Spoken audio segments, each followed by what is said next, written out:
Welcome to the third episode of Viestamol 2022 Recaps from Reality TV Warriors. My name is Michael Armstrong, and joining me as always is the Canadian who is using this podcast as an audition for his next starring role, Logan Saunders. Good evening. Good evening. What a distinctly odd episode, I have to say. Are we going to have 30 seconds of pure silence before we move on to each topic? I think we might need to. We'll drop a sandbag if it's a topic we want to talk about. Yeah, obviously we're vastly skipping ahead to the third challenge here, but it's a good twist on the path of temptation. I just don't think it makes good television. I must say, when I was telling you, I'm going to be late for recording this podcast, that was right before the task started. I'm thinking, well, maybe I will only be a couple minutes late instead of closer to 15 minutes late. The irony is, of course, that this is the earliest we've recorded in this time slot of all 3 weeks because we've not been prattling on for 20 minutes beforehand. Yeah, we're cutting straight to the chase, which is a TV show you're on. Yeah, we don't need to drop that in. I don't like to talk about being on the chase and, being in the top 10 of my year and all that sort of stuff. It's embarrassing, this being brought up. So humiliating. Oh, no. Before I forget as well, you did have a little bit of homework from last week. Do you want to attempt last week's episode title? Oh, I didn't turn in my homework. Given that I know Marika is going to be grading you on this when she listens to this on Wednesday. One more week. It's been one more week. There are things to be done in Phuket. The first note of this podcast is just going to be Logan disappoints everyone. Yeah. So previously, Rick gave them a phone to stay in contact with before they performed simple tasks on a rotating stage. A day at the beach popping balloons saw Thomas get a bit excited and go too early, costing the group €90, before recreating 2 Albanian photographers saw the team interact with locals and Glenn be sent home. I thought it sounded like you said they had to recreate 2 Albanian photographers, and I'm thinking, are we cloning? Are we cloning locals now? Did you not know that Dolly the sheep is actually Albanian? Yeah. She was raised on a farm in Albania. Yeah. And they are still in Skoda. Rick says that Glenn was a big loss to the group, but the group will be relieved that the chance of losing €5,000 is now minimised. All they can do is earn more money, and that chance will come, as will the chance to introduce a Black Exemption to the game. Now, Rick describes the Black Exemption as all-powerful. Do you think it is? I think it's all equalizing. I don't think it's powerful. It's not like it gives you an advantage over the other contestants. It just levels the playing field. Yeah, I wouldn't describe it as an all-powerful tool, personally. That's one of many things in this episode where I'm listening to Rick talking and going, is it though? Are you really going for that though? Because there's a few bits later on where you go, no, actually, you're wrong. This was, like I said, a weird episode for me. I've really enjoyed the first 2 episodes. This one was a good episode, but it wasn't nearly as good as the first 2, and I'm like, are they back to their old tricks a little bit this week? In regards to the Black Exemption, I mean, it would be all powerful if it advanced you to the next round as well as cancel everyone else's advantages. Yeah. If it functioned as a green exemption as well, then yes, it would be all powerful. But it doesn't. Yeah, so it's like you're throwing out a grappling hook and just reeling, or doing a lasso and just using a lasso and reeling everyone else in to where you are, and just say, nope, you don't get to have a head start into the next round. Come back here. It's essentially an advantage that turns around to you and goes, I'm going to rope you. Okay, Emanuela. I got a little bit of feedback on our Emanuela jokes last week. Some people were not particularly happy with me for us going in so much on Emanuela last week. But it's Emanuela. I feel like I'd be doing a disservice to her legacy if we didn't make at least one Emanuela reference per week. Exactly. The whole reason we did Oregon last year is so that Logan can actually understand when I constantly talk about how awesome Emanuela is, and also how hilarious her fall from grace, for want of a better term, was, and how, let's be honest, it's unlikely she's ever going to be invited back if they did another Renaissance season. Her fall from the Oregon Trail. Yeah. Essentially, she was left on the Oregon Trail to get dysentery. Do you think next season they'll have a twist where it'll be a black and green exemption where half the disc is green and the other half is black? I am quite surprised they've never done that twist on the Black Exemption that you said about it also making you immune. Because unless you're in a round where people have got loads of advantages, like potentially this one, I don't think there really is much advantage to playing it. The threat of a Black Exemption is always better than the playing of a Black Exemption, I think. It would be the equivalent to having an idle nullifier in Survivor where you say, okay, no one else can play an idle this round. Here with the mullets, no one can play an exemption or their yokers. In fact, whoever got the yokers was the only one who really got an advantage this week because they're the only, or well, any other people who held on to their green exemptions too. They're the only ones who really got out of this whole debacle unscathed. Yeah, we always talk about how the difference between Dutch and Belgian moles is that Belgie treats it like a travel log, and Dutch mole treats it more like a group of people coming together to defeat this big spectre of the mole. The Black Exemption is very much a spectre in itself, of people always being far more afraid of the potential of a Black Exemption screwing them, rather than actually finding out that Black Exemption's been played. It's really strange. And actually, we have sort of been talking about starting doing our first Vidum Historians of the year in terms of recordings. We're not going to say which one we're doing first, but it's a really good one. And I watched the premiere a couple of nights ago of that one, and it is so... It's night and day between that season and this one in terms of the attitude that they take towards the show. It's very much more Belgian style than modern day Vidum, I would say. And it looks like they still keep the same accommodation for the third episode in a row, don't they? They're still at that same lodge in the middle of Skoda. I'm not sure if they are by the end of it because they're in a different place. Yeah, but Albania is such a small country, though. Potentially, yes, they are. They might have just based themselves there for the entire season, to be honest. What was the name of that town? I'm gonna Google that town. Oh, it's only a 45-minute drive away. Yeah, they're staying in the same lodge, especially when it's pandemic, so traffic's going to be even lighter. So the episode title is literally meaningless. Do you want to have a go at this one? Oh yeah, I did type it in, didn't I? Let's look at my notes here. Nicht sagend.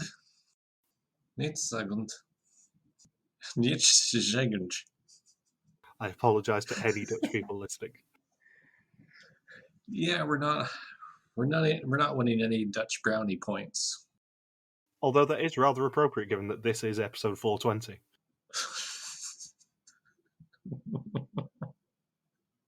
So they're in a car and doing carpool karaoke.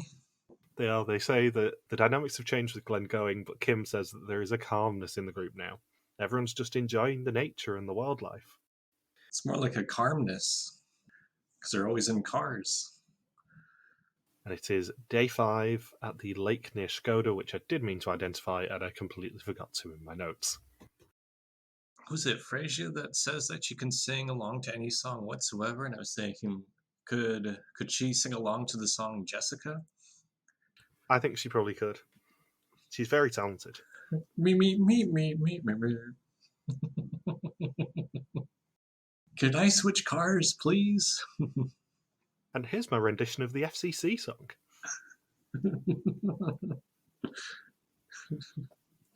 Yeah, so it's day 5 at Lake Skoda, and Rick meets them there and asks if they've ever used a slingshot. And of course, in the back, Coach says he has.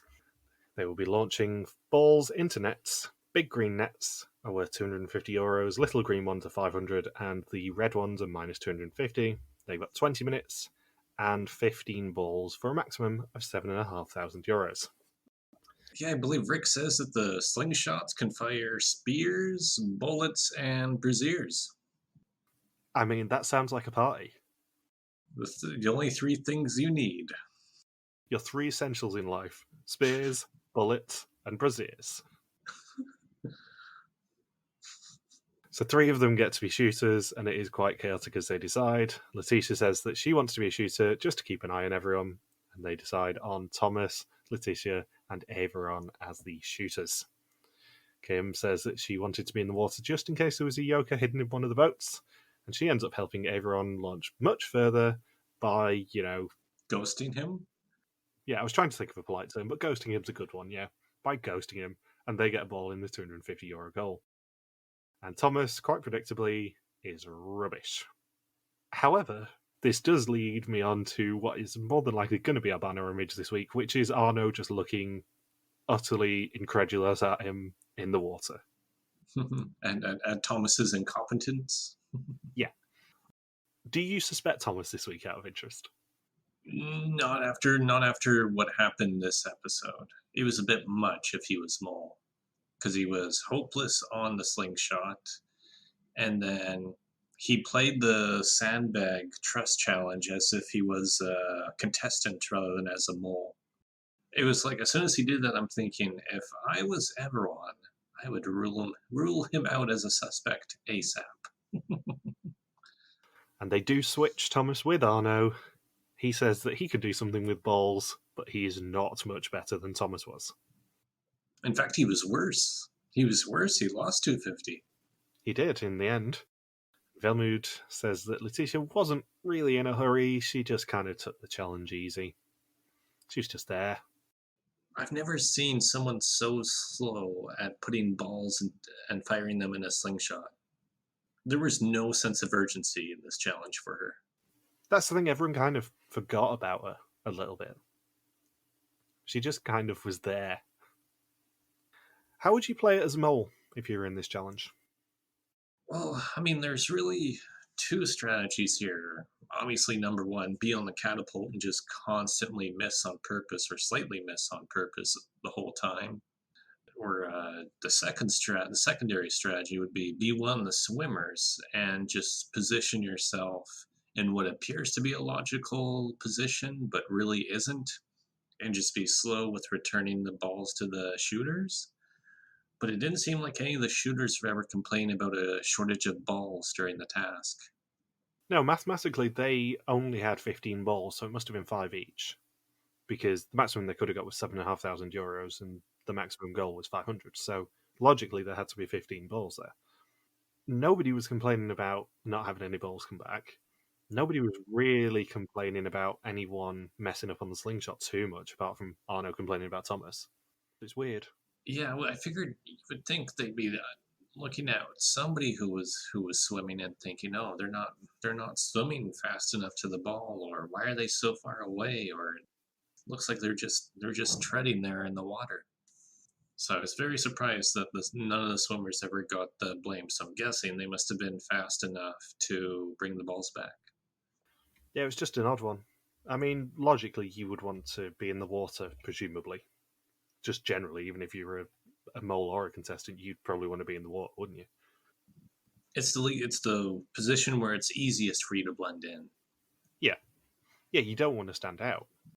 Or in Kim's case, blend in by being completely concealed by everyone's body during the toss. That's the argument that I make when people are talking about certain people being the mole. Like, you wouldn't have a mole be shown to be so upfront and so suspicious early in the season. Like, you can let them get away with a couple of things, but you would never actually show people constantly suspecting them or constantly showing their sabotages straight away. I don't think. Yeah, the most suspicious person for me in this challenge would be Letitia. Yeah. Just because she wasn't called out on her really, really slow pace enough. Yeah, she wasn't called out on it publicly, but we got to see that Welmoed was going, is she messing up deliberately? And then she didn't even suspect her in the end. That's what I mean. It didn't raise enough eyebrows. Yeah, that's kind of a bit of a red flag for me with her. And in an episode like this where I'm like, I have no bleeding clue who I suspect, that puts her potentially onto my suspect list straight away after taking her off last week. So Arno gets very close to the 250 goal 7 or 8 times. With one of his final shots, he does get it into a €250 goal, but it's the minus 250 goal, which means that in the end they get nothing for the challenge. What an absolutely meaningless challenge. It was fun, though. It was fun to hear Arno say, "Gosh, Thomas, what the fuck, man? What's wrong with your slingshot skills?" I must admit, right before the Arno looking incredulous at Thomas thing, there is a great Thomas soundbite of him just going, "Shit! Oh, sorry." I think he also said, "Oh, fuck me." Yeah, I must have listened to that clip about 7 or 8 times trying to get the banner, and it made me laugh every single time. Oh, fuck me. Okay, sorry. Like Thomas, I don't think he's very suspicious anymore. I never really thought he was suspicious, but I really don't think he's suspicious this week. And if Arno is the mole, it just seems too blatant of a sabotage. Well, yeah, that's the thing. Do you think the mole would actually deliberately aim for the nets? I don't think they would. I think you'd just keep it at 0. Yeah, I would always have the argument that the mole's job is not to take money out of the pot necessarily, it's just to minimise the money in the pot. And the way to minimise the money in the pot is to be really bad at shooting or really slow at returning. I don't think the mole would deliberately go for a minus 250 net. And this is another task where everyone is taking somebody else away from another role to help him out, because Kim pulls on everyone's body. So that's one less person to retrieve balls and to potentially speed up the output of the slingshotters. Yeah, I'm guessing he's still your number one suspect. Yeah, because I'm thinking all he did was earn €250. He just landed one. That's not really. It's not like he had an A+ performance here. Everyone sucked equally. I think it would have stood out more had anyone actually been aiming for the €500 nets, but everyone just seemed to be aiming for the big €250 nets, not realizing that is far more jeopardy. And his shot didn't land perfectly into the net. It was a lucky bounce from the water into it hit the water and then the net. So at lunch, Thomas and Healer bitch about Sahil not doing much in the first challenge. Thomas says that he's just so obvious in his molding. He had tunnel vision on Sahil and Glenn, and now just Sahil is left. And Sahil mainly suspects Thomas. He's closest to him in the group, but he doesn't trust a word that Thomas says. Yeah, Thomas will say, "Oh yeah, I used to be a plumber. You weren't a plumber. You're lying to me. I don't trust you. You were probably a librarian." So in the afternoon, they're taken to an abandoned cable factory, and Thomas describes it as looking like the set of The Walking Dead. Rick tells them that there is a chest next door for each of them with fingerprint locks, and sadly, there are also former employees defending those fingerprint locks, and it's time for a laser game. Former employees? Yeah, they're the zombies of the employees. They died in the building. Yeah, just like Thomas said, it's the set of The Walking Dead. They are walkers, and if they get caught, sorry, you're literally getting executed. Someone's going to be coming around with a baseball bat wrapped in barbed wire for you. Bad rap. So they will go into the room in groups of 3 looking for their own cash box, and each of them has 2 lives. Once both lives are gone, so are they, and any money they're carrying. And there are 2 extra lives that can be claimed per group, and they have 45 minutes in total. I wish Arnold Schwarzenegger was on the poster for this 2 lives challenge. It's an interesting twist on the usual laser game rules of you get 2 lives this time, and you can claim more if you really want to. Because the mole can't really have that much of an impact in this challenge. All they can do really is hide some boxes. Or if you're Euroan, you just win the whole challenge for everybody. Well, exactly, yeah. But in a game like this, the mole's options are very limited because everyone has an individual box. So all you can really do is mess with the locks somehow, which may explain why Kim couldn't find hers. You can swap the boxes over, and you can not open your own box. But not opening your own box probably only costs the group €200-300 at most. That's not much. Yeah, I guess you could open your own box, take the money out, put the lock back on, and just not fess up to the money. I think probably that has to be what the mole did, I think. That's kind of a silly sabotage, though, because no one else can verify because they can't access the mole's lock. No, or find a way to make it so no one can open the locks. Because a lot of people were having trouble opening those locks, and I don't know whether it was just because fingerprint locks are very, very temperamental. Yeah, I worked at a job where we had to sign in and out using our fingerprint, and I remember the assistant manager? She had to use I think it was her pinky finger to sign in because I guess just with random cuts that she had on her fingertips that she wasn't able to use those fingers reliably because it measured it by percentage of how it measured up to your fingerprint. Yeah, I absolutely won't have fingerprint lock on my phone because it's so temperamental, and I don't want to get locked out my phone because of it. Yeah, because when I had to create my account at my first job, it was a dollar store, and then I took forever because they said nope, that wasn't a sufficient fingerprint. Try again, try again, try again, and then they'd say okay, now you got to match it, place it the same way, and then it would say 55% match. Try again. There you go. Always use that technique when you sign in. So yeah, they can be quite sensitive to the point it's frustrating. I always have real trouble when I go to the US, and because you have to put all 4 of your fingers on the scanner when you're going through immigration and stuff, and it's like, nope, that didn't work. Try again. Nope, that didn't work. Try again. It usually goes on for a couple of minutes with me. Yeah, I think that's fairly normal. It was the same thing actually when I entered. Oh yeah, when I had to enter through the UK to get into Europe back in November. The agent didn't even flinch. He just said, whatever, you got time. It's COVID. No one's behind you in line. Just keep trying. It's like, all right, all right. He was a cheerleader on the sidelines. He said, you can do it. You can open that gate. Focus, believe, achieve. Focus, believe, achieve. Just keep putting your fingers there, and eventually the gate will open up so you can catch your bus to Stansted Airport. That's your prize. You took so long, we're sending you to Stansted. You were going to fly out of Heathrow.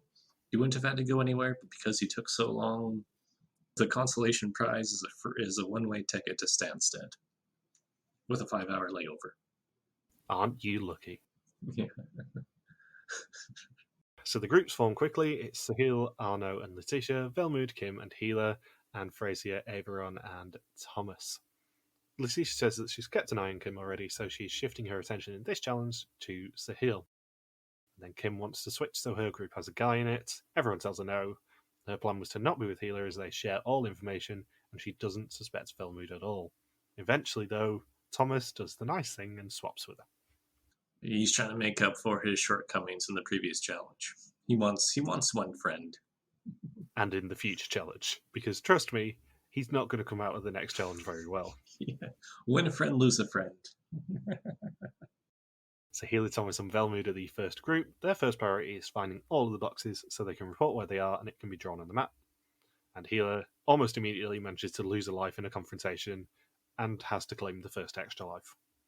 Do you think anyone was messing with the comms in that first challenge? Because they were having so much trouble. Yeah, that first group with, what was it, Gila, Welmoed, and Thomas? Yeah. Yeah, they really, that was some...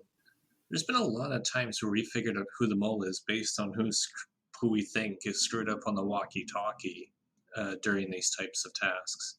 And here we are again. There's the very first group tries to communicate, and there was a disruption somewhere. So it's a very moly thing to have happen. I remember being onto Rob in China purely because I suspected that he was the one constantly messing with the walkie-talkies in their walkie-talkie challenge with the cars. And I was right. That was the first time where I was properly suspecting Rob, I think, was that challenge. And then Vida Morgan, that was a repeated sabotage in multiple challenges. I mean, the reunion episode of China, I even have the picture of Rob looking like, oopsie, was it me? With the walkie-talkie as the banner. And still no one suspected him. No. I did, which is all that matters. Well, amongst the contestants, yes. Yeah, don't give a shit about the contestants. I suspected him, and that's all that matters to me. I'm more important than the Netherlands. So Thomas opens his box first and then is backed up to escape by Welmoed, and he manages to return inexplicably with €210. Now, there is an argument that Sahil hid some money in this challenge when he opened his box. I think it is nonsense, because the best thing that the producers can do to start casting doubt on people is to not make the numbers equal. The numbers were not equal in these boxes, 100%. Well, how much was up for grabs? 2,000? And there's 9 people? Yeah, so mathematically it couldn't have been equal anyway, but we know for a fact that Thomas had 210 in his. I think Letitia had 220 in hers. It's entirely plausible that Sahil could have had 100. Yeah, it's not even mathematically, yeah. They're not going to put in pennies in there to even it out. I wouldn't be surprised if the moles box had the most money in it, but I think that they deliberately varied the amount of money in it depending on where it was in the factory, and that then makes people suspicious of Sahil. Yeah, but they got to tell the contestants that part, though. That's a bit of a cheap way to stir up suspicion and drama within the crew. Oh god, yeah, it's mole producing 101 when it comes to Vidum. This is vary the amount of money if it's individual, and then you stir up a little bit of drama. And you don't tell them that you did that. It's not as bad as it's been the past, 2 or 3 seasons where way too much information is withheld from the contestants in terms of how the challenge operates. So here we have that come back, but at least it's a smaller dose of it, because we've had some pretty bad challenges in terms of the contestants having no idea what the challenge really was or how it was supposed to function. Yeah, we are spoiled by Belgi constantly explaining their challenges, usually with graphics. And Vidum has never really done that, or not for a while. But it would be nice occasionally for us to actually be confident as to how they win the challenges rather than, leaving us in the dark as well. That's true. Yeah, I didn't really notice about Vidum before, that Rick doesn't narrate as the challenge is going on and updates us as to what's happening. No. We're left in the dark as much as the contestants are, which doesn't seem fair. It seems too easy for them all, to me. And I don't want this episode to turn into Vidum's gone shit again episode, because I enjoyed some bits of this episode, and there's a lot for us to talk about from this episode. The problem is the last 2 episodes have been really, really good, and it's felt like they've turned a corner, and this one feels a little bit like the previous seasons have felt. It's made me more apprehensive to be like, yeah, this is a great season. Purely because I'm just like, it feels like they're just trying to dupe the contestants again, and it doesn't feel fair. Because there's the challenge I think back to on this sort of a topic is there's one in South Africa for Vidum where the treasurer got to fly in a helicopter over to a mountaintop after they won a challenge and pick an envelope with someone's name on it. And the amount that they picked was hidden from the audience because the maximum amount was in the mole's envelope. Oh, that's an odd challenge. Yeah, if they correctly picked the mole, they got a lot of money out of it, and if they didn't, well, they got a smaller amount of money out of it. So I think it's probably the same logic with the boxes here, that the mole's box was probably the most well-hidden one anyway, but probably had the most money in it. I reckon the mole's box probably had about 500 in it. It'd be hilarious if it had 1,900 euros in it and everyone else had to split 10 euros. I'm just trying to think whether the maths would work out. It depends whether you think Sahil's telling the truth, I think, is the ultimate question. If you think Sahil's telling the truth about his box only containing 100, then the rest of the maths probably works if you assume that the mole's box had a lot of money in it. Yeah, if the mole had about 400 euros. Yeah, because if the moles had 500 in and Sahil's had 100 in, then the remaining 7 people had about 200 euros in their box each, which plausibly actually works with the numbers we have from this challenge.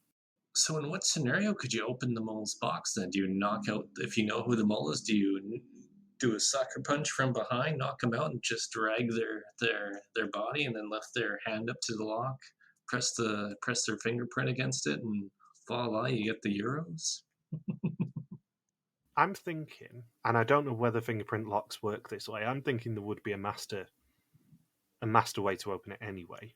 But I think you're probably right that the mole's tactic here was to go in, find their box, unlock it straight away, and relock it. Take the money out, relock it. Or alternatively, not be in the first group and put their lock, take their fingerprint lock and put it on one of the boxes that had already been opened, nearer the front. Because I think the mole's box had to be the most well hidden. So Yeah. I think there are some pretty clear mole tactics. I think when it comes to whatever sort of reunion we get at the end of the season, we will probably see what the mole actually did in this challenge to stop them winning money. Has a mole ever laid off from sabotaging a laser game? It almost seems like a mandatory sabotage each year. I don't think so. Because it's the easiest sort of challenge for them to mole, if you think about it, because... Well, not for your Rowan. Well, yeah, but your own wasn't a mole, was he? It's the easiest sort of challenge in theory for a mole to mole, because it tends to take place in a dark environment, it tends to be smoke, it tends to be the sort of challenge where you either go into the building one at a time or in a small group. You tend to be able to sneak off and do some sabotage. Whereas if you're in a small group in a daytime challenge, I know this was actually a daytime challenge, but if you're in one where it's well lit and everything, people are going to be watching each other far more. It's much harder to sabotage that sort of challenge. That's why the laser game keeps coming back, because it is so much easier for the mole to mole in a laser game than any other sort of challenge, unless you're your own who wasn't a mole. Plus, everyone gets very giddy. It's like they almost jizz themselves whenever they hear it's a laser game. Yeah, we talk about tunnel visi a lot in the mole in terms of suspects, but there is a tunnel visi in Vidum especially for the laser game, and people are just going, I want to get to the laser game, I want to get to the laser game, and being so distracted by how much fun the laser game is that they then don't look around for the least subtle sabotage of the season that will be taking place right next to them. I don't care who the mole is. I'm not going to look for who the mole is. I just want to play the laser game. Yeah, I think people are very distracted by the laser game generally. Whereas the laser game is the challenge that probably is easiest to find the mole sabotaging it out of any other traditional type of task that they love to do. So Healer and Welmoed take significantly longer, and everyone starts getting suspicious that they're looking for advantages, because advantages are very frequently hidden in a laser game as well. A shooter sneaks up on Welmoed and she loses her second life, as does Healer, as she was too distracted by shooting the shooters. Frazier, Kim, and Averon are the second group to go in, with 38 minutes and 16 on the clock. Averon says he wanted to keep an eye on Kim, but that didn't work very quickly. Because they all separate instantly, and he's like, well, I guess I have to change my strategy now and just enjoy the laser game like everybody else, especially Frazier, who is auditioning as the next G.I. Jane. One thing that I did think was very interesting and harks back to what we've been saying in the first couple of weeks about them being a little bit more generous to the contestants than normal, is the clock didn't keep running when they were doing their post everyone eliminated debriefs. Yes. So when everyone had come back, that clock was paused. I had noticed the pause clock too. I was thinking, the first time it happened, I was thinking, is that just an editor glitch and they're forgetting to restart the time? But then it was very clear, no, I'm going to guess they have at least 5 minutes, maybe 10 minutes to discuss what happened with each group before the next one goes. That makes the challenge so much easier. Yeah, and usually with the laser game, if someone is eliminated, they are eliminated. They don't get to return to the group as well. They don't tend to let people actually talk to each other when someone's been eliminated. I don't mind this level of forgiveness for Vidum contestants, though, if it makes the challenge more fun for everybody. Especially with the next challenge that comes after this, where that is not as fun for everybody. The problem I have with this laser game is there's just so much that we didn't see, and that should have been told to us, if not the contestants, like whether everyone had the same amount of money in their boxes, or whether everyone had either 210 or 220 in their boxes. Which would work mathematically as well. If two people had 220, then that would work mathematically. But to not tell us these things is a bit disingenuous, I think, because it then just makes us speculate far more. I think it's rain outside for the first time in 3 weeks. I was thinking, was there a cat in the room that's scratching at the window? But no, clued in. It's rain.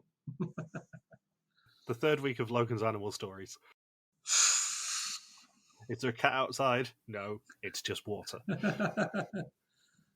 Cats don't like water, man. So Frazier claims herself a third life, which she loses quickly along with another one, and she is then almost immediately out of the challenge. I wrote down the notes. She has 2 lives. She has 3 lives. She has 2 lives. 1 life. 0. Gone. Kim keeps trying boxes to no success and then claims that she's tried them all. She loses her second life and is out. And everyone is also knocked out with no money and 28 minutes 59 left on the clock. I like how Kim kept putting her finger in front of everyone's eye just to distract him as much as possible while he's trying to get the hell out of there. Then Sahil, Letitia, and Arno are the final three. Their plan is to all head as a group and unlock their boxes one at a time. However, Letitia immediately goes rogue and goes left of the entrance. She opens her box quickly, and her friends know her as the laser tag queen. And she says that she's not such a sweet girl when laser tag is involved. And then we get to Sahil, who is fast becoming probably the best character of the season, which probably means he's going to go home either 5th or 6th. Because he develops a personal vendetta with one of the shooters. He says he's awesome at laser tag and ends up chasing the shooter around and around and around a cable barrel. He actually kept chasing the guy after the challenge was over. Rick had to restrain him and say, no, the game's over, Sahil. You can't keep chasing after random Albanians. This dude has literally died for your sins. He's the zombie, for God's sake. Leave him alone. Do you know how much that cost production? That's why there was only 100 euros in your box, Sahil. It was surprisingly difficult to find a walker who had not rotted already. Arno spends his time looking for yokers and exemptions and shooting shooters as necessary. Sahil opens his box and then decides to help Arno as he's still in the field.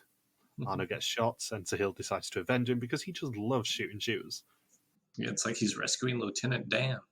And when Arno goes to press the extra life button, no extra lives get added. Someone has pressed it twice. There are no extra lives for Arno. Yes. Which is very interesting because it can only have been Sahil or Letitia who pressed it. And we didn't see Letitia press the button at all. Which actually makes me more suspicious of her. I like how when Sahil thinks of the action stars he compares himself to, he lists Tom Cruise, Will Smith, and Martin Lawrence. In other words, he's thinking he's one of the bad boys.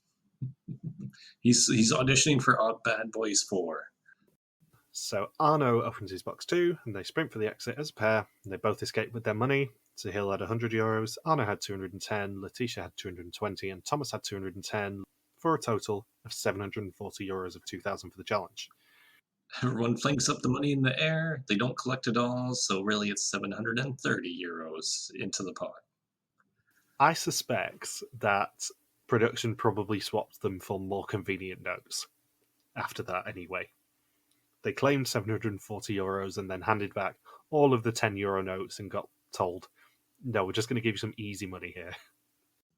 Arno and Sahil really branded themselves as if they were the top dogs, or as if they were at a concert. So when they come back, they say, "Oh, we're in the motherfucking building." I'm thinking, whoa, I haven't heard that since I went to hip hop concerts when I was younger. Butch Cassidy and the Sundance Kid. Yeah. I also like Rick coming in afterwards and going, it could have been 2,000 euros, but it also could have been 0. Take care of it, Healer. So in the evening, Kim and Healer say that it's suspicious that Frazier went out early and that Sahil got only 100 euros from his box. They think that he knows everyone is onto him. And then they wake up on day 6 in Letzi. I need to find out how that is pronounced because otherwise I am going to just do it the Saunders way. It's Liège, according to Google. Liège, alright. So they wake up on day 6 in Liège and meet Rick at Skanderberg's mausoleum, which is apparently a former church. He asks if Healer is still treasurer, and she shows him that the pot is literally taped to her arm. You'd have to chop her arm off to get the money. Even the mole wouldn't go that far to sabotage the group. My favourite thing is the fact that it is quite blatantly duct taped to her arm, but the pot itself is in the world's least secure purse. You literally could grab Healer's arm, pull the zip around, and steal all the money out of it. It's so insecure. If this was a mob movie, it would be a shakedown where they could just shake her and the money would come out of her arm. Yeah. So he tells Healer in front of the group that she has no chance at an exemption and sends her away, before warning the rest that she does have a chance at a Black Exemption. Then tells Healer that the other 8 could earn 6,000 euros in the next challenge, or, if they trust each other, an exemption for each of the 8 of them. However, she does have a choice. she can choose to bring the Black Exemption into play, which is in one of 4 envelopes that he's carrying. As treasurer, she can skew the odds a little bit. For €500, he will remove 1 envelope, and for an additional €1,000, he will remove 2. She chooses to remove 2 envelopes. What would you do as treasurer? I think in this situation, you got to go for the black exemption. You don't want to have everyone else with the green exemption potentially be completely screwed this round. I think it depends. I would have had to ask production a question on this, because it depends on the exemption rules. If the exemption rules are the traditional ones now for Vidum. Oh, I see where you're going with this. Yeah, that if the person with the red screen has an exemption, everyone carries through, I wouldn't pick the black exemption. I would have played for the team if I was a contestant. If, however, it is the Josh elimination ones, where no one has a physical exemption, but regardless someone's going home, then obviously you buy as much as you can to skew the odds in your favour. Yeah, if it's an automatic, if it's a mandatory execution, you got to go for the black exemption in this situation. Otherwise, you're the only person who's eligible for elimination. Yeah, but if it is just a traditional Vidum potential non-elimination, you don't buy the black exemption. You trust everyone else to play for the team like you did, I think. Yeah, it also doesn't help that this cast started with 11 people, so you know the odds of a non-elim are very, very small. Yeah, and the other element of this is the fact that she could still randomly pick the black exemption without paying any money. She'd have a 1 in 4 chance, but she could still do it. And she picks her envelope and is told she can now prepare for test and execution. The other 8 are paired up. I wonder what would be in the envelope that didn't have the black exemption. Is it just a picture of Rick with a middle finger on it as a photograph, saying "you suck" or "you're unlucky"? It's a portrait of Sinan Chan. Yeah, you just got sabotaged. I'm not even on this season. I managed to screw over the contestants. You're for sure going to get executed. I'm going to tell everyone to go for the green exemption, and then you're going to go home by default. Before we started recording, we were talking about the fact that the UK is adapting The Traitors. I have just remembered that Sinan was actually on the first season of the Dutch version of The Traitors. As was Diedrich, actually. Diedrich was one of the 3 traitors. Spoilers. From an innocent man to a saboteur. Yep. And Sinan went home very early as one of the faithful. He was not a traitor. That's not a surprise. So the other 8 are paired up, and they are on either side of an exemption route, and each have a bag of sand. They will stand on each panel for 30 seconds at a time, and can drop their bag of sand during those 30 seconds, and claim whatever they're standing on, stopping the game, and earning their opponent nothing. If they both make it to the middle without dropping their bags, they both get an exemption. The panels are €1,000, then a yoker, then 2 yokers, €1,500, 3 yokers, an exemption, and an exemption for both of them. How would you play this? I don't know. I'd be fearing that if we're all having to have a bag of sand dangle from one of our hands, I'd be worried that as soon as I drop it, that a gigantic boulder is going to come out and chase me across Albania. I mean, it depends if you're the mole or a normal contestant as well. Because if you're the mole, obviously you want to get to the middle. That's the argument. Because you win trust, which is the most important thing for the mole in this challenge, I think, is to win trust with whoever they're playing with. Simultaneously win trust and keep money out of the pot. Exactly. Win trust and keep money out the pot. But it's just to win trust is the number one aim for the mole in this challenge, I would say, is to win trust with whoever they're paired up. As soon as Welmoed dropped the bag on €1,500, I instantly put, Welmoed is for sure not the mole, because the mole would never do that in this challenge. And then she got executed. I'm thinking, well, so much for her being exonerated. She's gone. I think it's very interesting that Kim also dropped on €1,500. She dropped like half a second after Welmoed did, and people seem to be sleeping on this. Yeah, I put that. Yeah, I know that too. I dropped Kim down on my suspect list because of it. Yeah, I just thought it was interesting. But if you're playing as a player, then your options are only going to be exactly as Kim and Welmoed say. It's either go for the money or go for the exemptions. There is no middle ground. You don't want to screw someone over, because if you screw someone over, you might need their help later on, Thomas.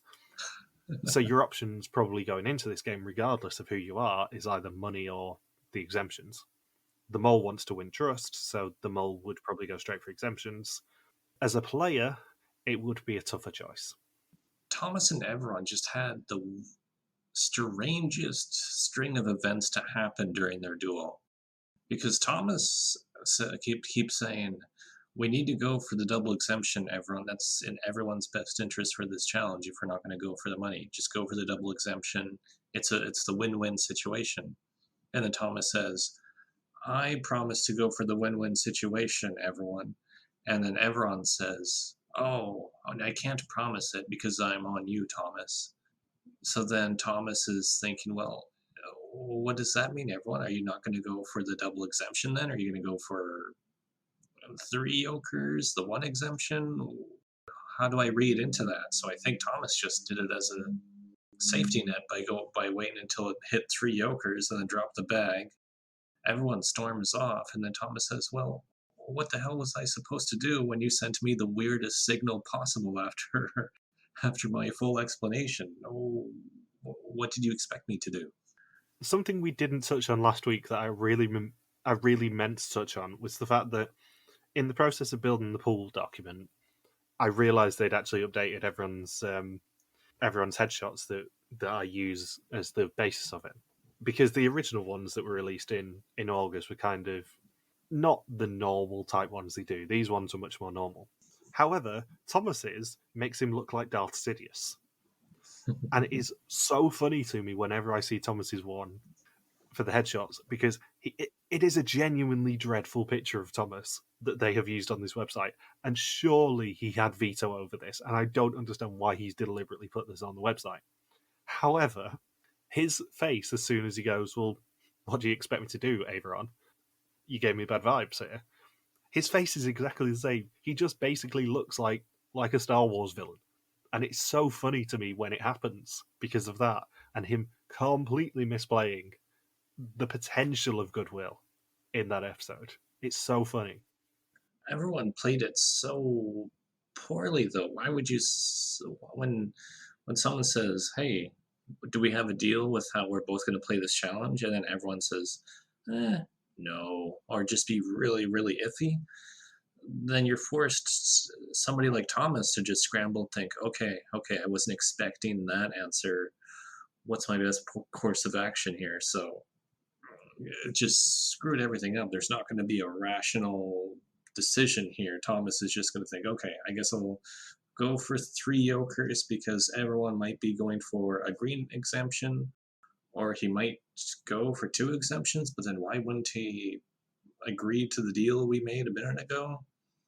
So I think it was just, if he must have assumed everyone is going to go for 1 exemption, so he's going to go for the next best thing right before it and go for 3 jokers. Yeah. Is it in the mole's best interest, assuming it is Averon, is it in his best interest to screw over Thomas? Probably not. I think if Averon is the mole, he would have still gone for an exemption for each of them. I think it could have, if he's the mole, it could just, his goal could have been to trigger a whole lot of confusion there. If I was Thomas, I'd be so confused that I would just cast everyone aside as the mole anymore. If I did suspect him, I'd be thinking, okay, it's someone else, because who would do that? And I would also rule out Sahil potentially because he was wearing a Space Jam shirt during the challenge too. So Frasier had Letitia first. Letitia says she doesn't trust Frasier, but she knows that she's fanatical in the game. Frasier says she wants an exemption for both of them. Neither of them get tempted. Frasier says that 3 jokers is tempting because you can spread them over multiple tests. Neither of them drop their bags, and they both earn an exemption. The second pair is the aforementioned Thomas and Averon. Averon promises that he's going to the middle, but Thomas says that him saying that motivates him to screw Averon over more. Thomas drops to 3 jokers, saying he didn't get the promise of trust back from Averon. Kim and Welmoed are third. They say they either both go for money or both go for exemptions. They decide to put 1,500 euros in the pot, dropping their bags about half a second apart. Welmoed suspects that Healer has a black exemption, which makes going for advantages redundant. Arno and Sahil are the final pair, and try and decide who's Butch Cassidy and who's the Sundance Kid.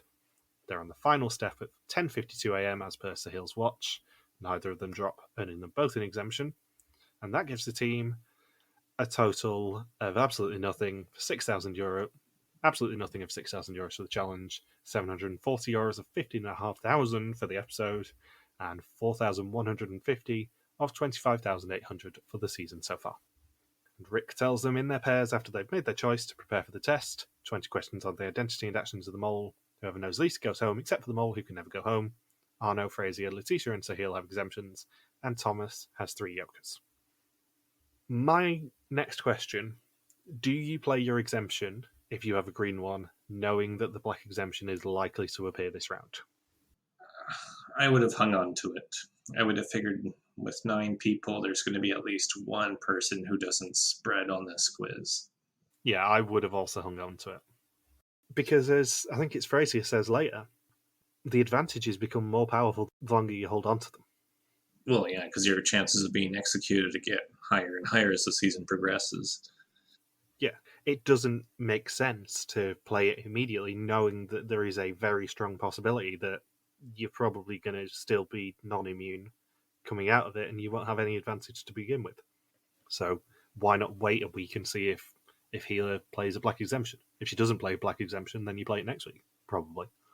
Or the week after if you're confident.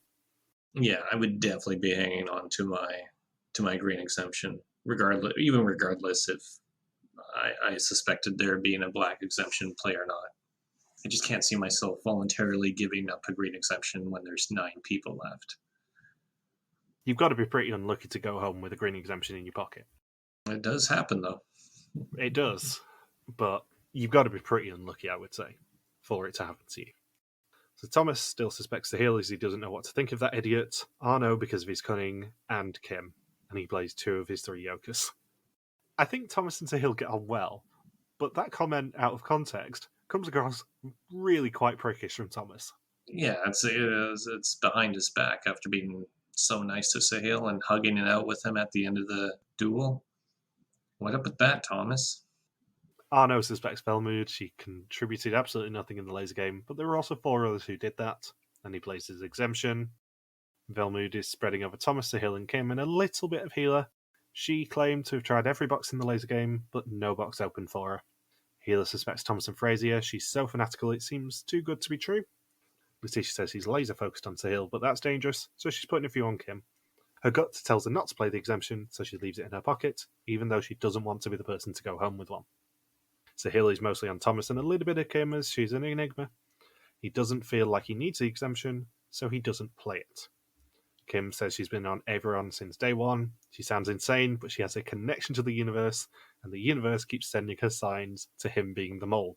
And this is the absolute highlight of the episode, because we get a brilliant editor's joke of playing in a Michael Jackson noise when she talks about everyone's middle names. It's so funny. It sort of made up for the slightly lackluster rest of the episode, was the fact that the editors are still sat there going, if Kim isn't the mole, we can just make fun of her being slightly mental. Yeah. Michael Jackson is the mole. Everyone is on Thomas. If it is him, he seems really fanatical. Frazier says that Sahil seemed like a really excitable boy in the start of the game who connected with everyone, but he's playing dumb. And she chooses not to play her exemption and save it for later with the mantra, no risk, no reward. Rick does tell them that advantages were played, but not everyone played their advantages. He gets Healer to admit that she paid €1,500 for a black exemption, which is quite cheap at Vidum rates for the record. It's usually about €5,000 they end up spending on black exemptions.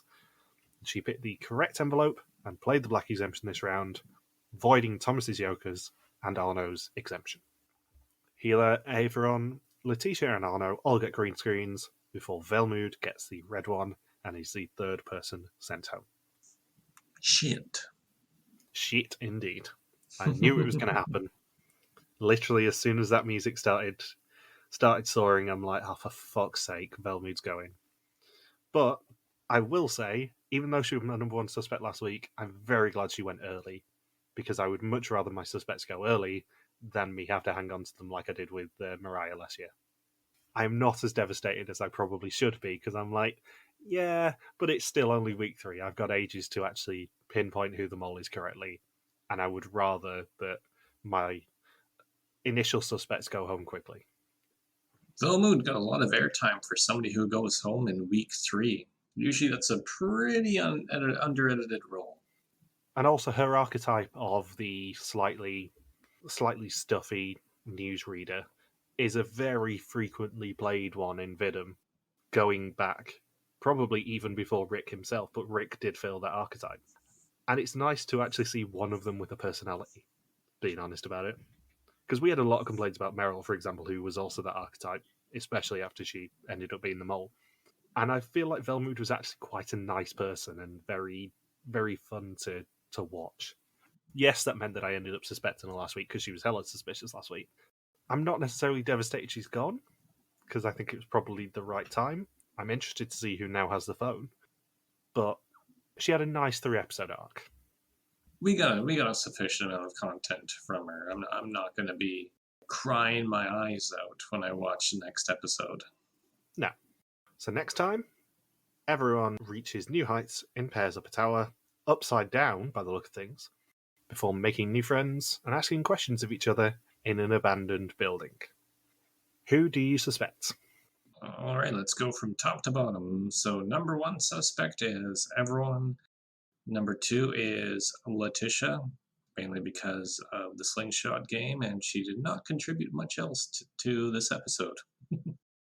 Number 3 suspect is Keela.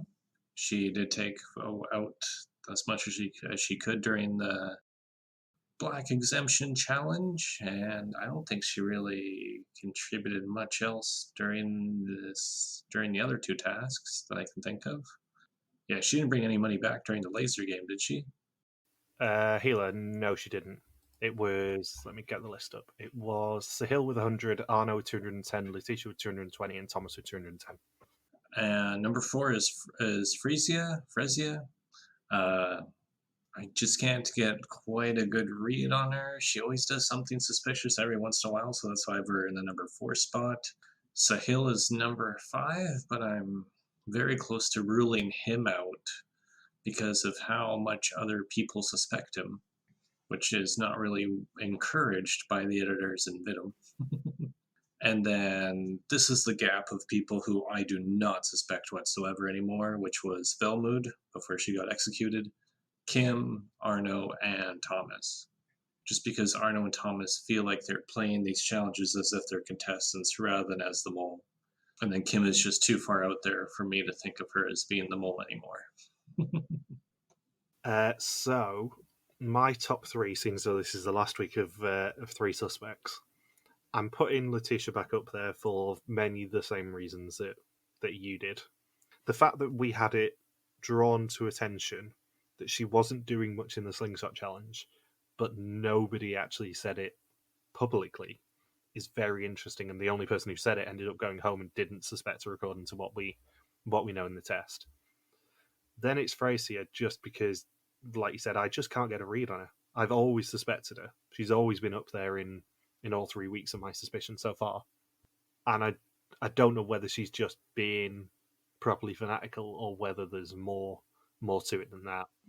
Right, we didn't talk about that this episode, but everyone describes her as being fanatical, but yeah, we haven't seen any examples of it other than her getting killed 2 seconds into the laser game.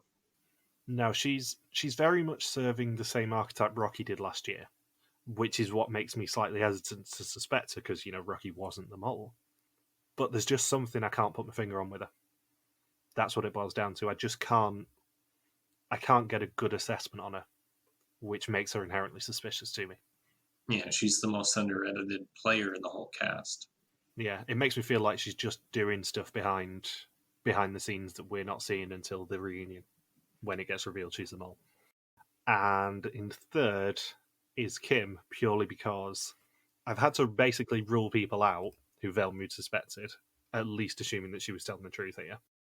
And that was Thomas Sahil and Kim, with a little bit of heal, as she said.